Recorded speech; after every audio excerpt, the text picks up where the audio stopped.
Now, Madness takes us inside Crownsville through the stories of the Black families of more than 40 former patients and employees. The book was a decade in the making, I'm told, and was inspired by your own family. So please tell us how your upbringing led you to Crownsville. Yeah, I come from a very big Black family, 20-something cousins. Wow. I'm one of 7 kids.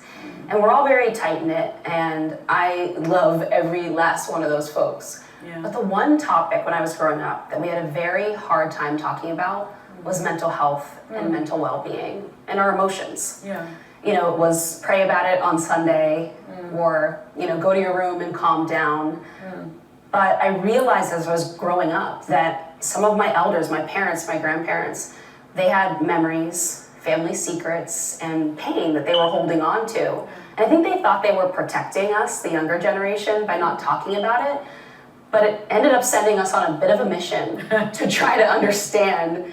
So when I landed as a college freshman on Harvard's campus and I started to study history, I became obsessed with the history of psychiatry, and I wanted to know, where were Black people? How were we treated in these systems? And I think it was because of that longing, that searching that was within me from such a young age.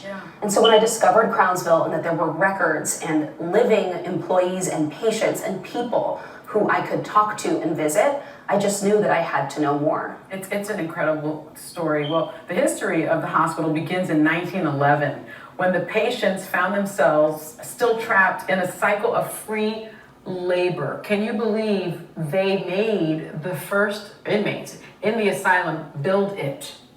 So can you tell us a little bit about the early days of the hospital and how patients were treated there? That is something I always emphasize for people because it's really unusual. This is the only hospital in the entire state of Maryland that forced its own patients to build it from the ground up. Think about that for a second, what that means, that they built all these hospitals, including mental health hospitals for white people, but told Black people that in order to get care, in order to get therapy, you're gonna need to build yourself a place to stay. And not only do they build it, but then they end up kind of trapped in this labor for decades, really until almost the 70s. They force patients to run a massive, highly productive farm that the state makes money from. They rent the patients out to businesses and farms nearby to do free labor, the way that some prisons do today. And they force them to serve the employees food, to bury patients that pass away. I mean, they're running everything from the morgue to the kitchen. And when you think about how so many of our elders now, they have a lack of trust with this system. I think often the younger generation, we think, oh, they're so old school, or they don't know.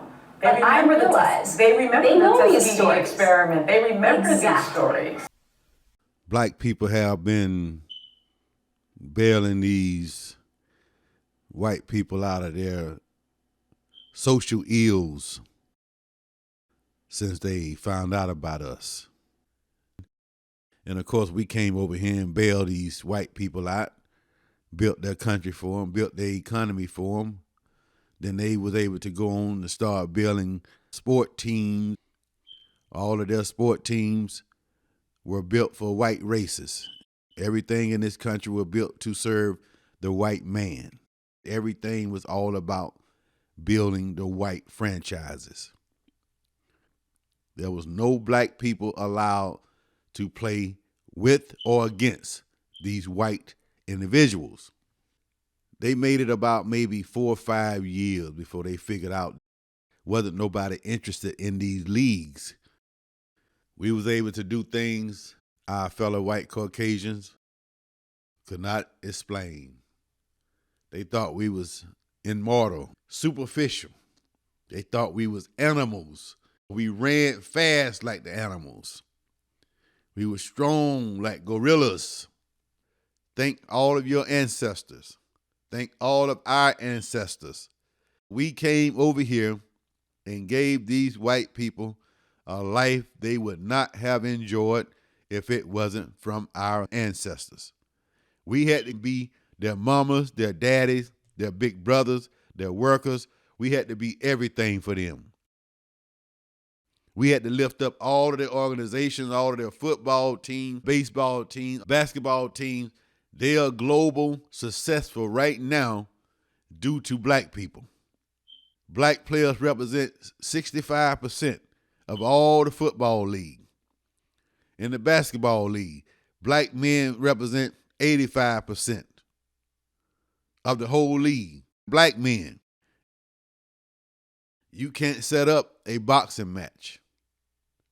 You can't set up running a football, tackling somebody like Lawrence Taylor, one of the most ferocious linebackers you ever want to meet. Michael Jordan was the best basketball player ever, black man. When Wilt Chamberlain entered the National Basketball League, which it was the ABA back in those days, he was scoring 100 points a night because they had no white boy over 5'9" who could guard that 7-foot black man. We built this country for these people. We are their daddies. We are their fathers. We are their mothers. We are their big brothers. We are their big sisters. We have to teach these people. Let's stop fighting against them and teach them. We done taught them everything else. We might as well teach them how to act. My brothers and sisters, pay close attention to your diet. Make sure you read up on everything that you put in your body, my sisters and my brothers. Everything that you put in your body. Do your research on it, because you don't know if your body is allergic to certain things, and your body get allergic reaction. That does damage to your body. It could turn on them cancer cells when you keep putting allergic reaction foods in your body. That usually would turn on those cancer cells. We all born with cancer cells already embedded in our body. Due to we come from the ground. The ground is full of cancer, bacteria. We have to breathe stuff out of the ground every day. The bacteria and the cancer that goes inside of our bodies and mutate with the cancer cells that is already inside of our bloodstream. Pay attention to anything that you put inside of your body. You could be putting something in your body that's going to turn on those cancer cells. My brothers and sisters, wake up or stay asleep. Assalamu alaikum.